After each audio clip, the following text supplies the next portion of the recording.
Bharat, Australia আর ইংল্যান্ডকে বলা হয় ক্রিকেট বিশ্বের তিন মোড়ল, কিন্তু খাতা কলমে আসলে মোড়ল কেবল ভারতই। অর্থ, প্রভাব কোনো হিসেবেই তাদের ধারে কাছে নেই কেউ। শরীরী ভাষাতেও সে দম্ভ স্পষ্ট ভারতীয় ক্রিকেটারদের।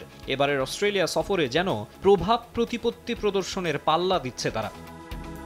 বর্ডার গাভাস্কার ট্রফিতে এমনিতে মাঠেই রয়েছে উত্তাপ। খেলার পাশাপাশি দেখা যাচ্ছে দু দলের প্লেয়ারদের কথার তুমুল লড়াই। মাঠের বাইরেও সেটা টেনে নিয়ে যাচ্ছেন ক্রিকেটাররা, বিশেষ করে ইন্ডিয়ানরা। কখনো বিমানবন্দরে বিরাট কোহলি সাংবাদিকদের সঙ্গে জড়াচ্ছেন বাকবিতণ্ডায়, আবার অফিসিয়াল প্রেস মিটে অজি গণমাধ্যমকে ইচ্ছে করে এড়িয়ে গিয়ে বিতর্কের জন্ম দিচ্ছেন রবীন্দ্র জাদেজারা।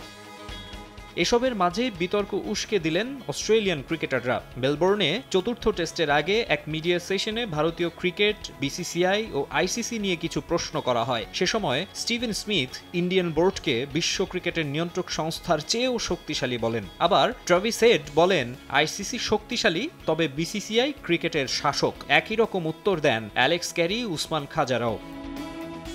অর্ধেক পাউডারে দ্বিগুণ উজ্জ্বলতা। নতুন রিন অ্যাডভান্সড অর্ধেক পাউডারে দ্বিগুণ উজ্জ্বলতা।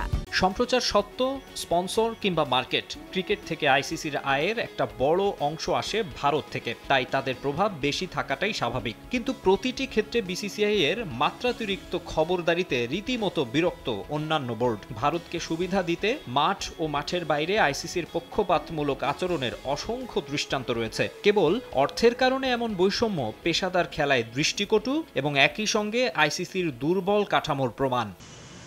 বিভিন্ন সময় ভারতের স্বৈরশাসনের বিরুদ্ধে সোচ্চার হয়েছে বাংলাদেশি গণমাধ্যম।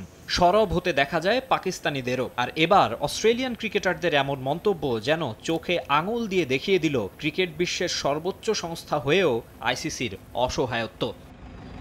মাকসুম আলম খান, সময় সংবাদ।